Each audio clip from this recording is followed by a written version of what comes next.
Hey guys, welcome back to my channel. আজকে আমি আপনাদের সাথে একটা নতুন ডিজাইন শেয়ার করছি। আশা করছি যে এই ডিজাইনটা আপনারা আগে কখনো তোলেননি বা ট্রাই করেননি। এটা পুরোটাই একটা নতুন ডিজাইন। এর জন্য আমি কৌণিক দিক বরাবর এখান থেকে একটা ঘরের কাউন্ট করে 4 তুলে নিয়েছি। এরপর লম্বালম্বি এবং আড়াআড়ি দিক ঠিক রেখে আমি এইভাবে 4 তুলছি। এইভাবে 4টে 4 কৌণিক দিক বরাবর তোলার পর আমি 4গুলোকে অন্যভাবে তুলতে থাকবো। এর জন্য এর একটা ঘর মাঝখান থেকে তুলে আমি একটা ঘর ওপর থেকে 4টা তুলবো। এর জন্য আমি আসনটাকে ঘুরিয়ে নিয়েছি। ফ্রেন্ডস, আমি অলরেডি দুটো ঘর তুলে নিয়েছি এবং এই লাইন বরাবরও 4টে ঘরই হবে, কিন্তু এক্ষেত্রে আমি লম্বালম্বি দিক বরাবর 4টে ঘর রাখছি। এইভাবে 4টে ঘর তুলে নেওয়ার পর পরবর্তী স্টেপে আবার এটা কিভাবে তৈরি করতে হবে সেটা আমি আপনাদের দেখাবো।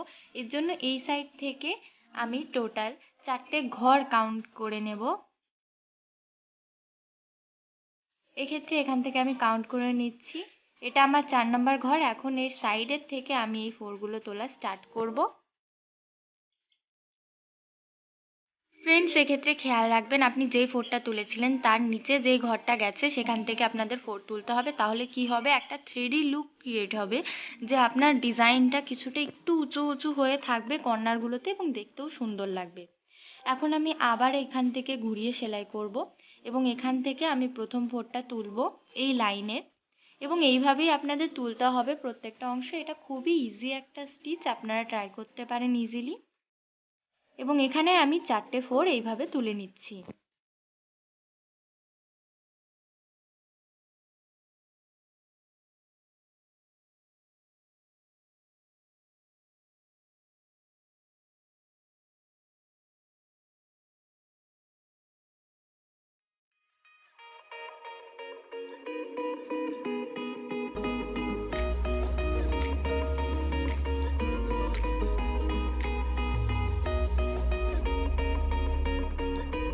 আমার এই অংশটা তৈরি করা হয়ে গেছে। এখন পরবর্তী যে আরও দুটো ধাপ রয়েছে সেটা এখন আমি আপনাদের সাথে তৈরি করে শেয়ার করব।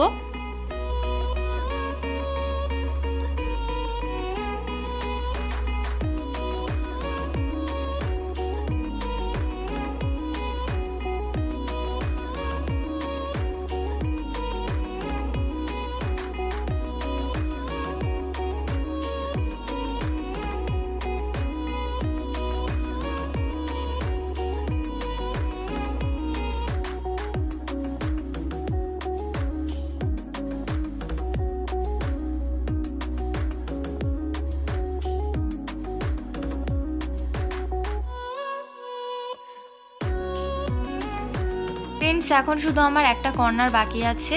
সো আমি এটা কমপ্লিট করে আপনাদের সাথে পুরো ডিজাইনটা শেয়ার করছি।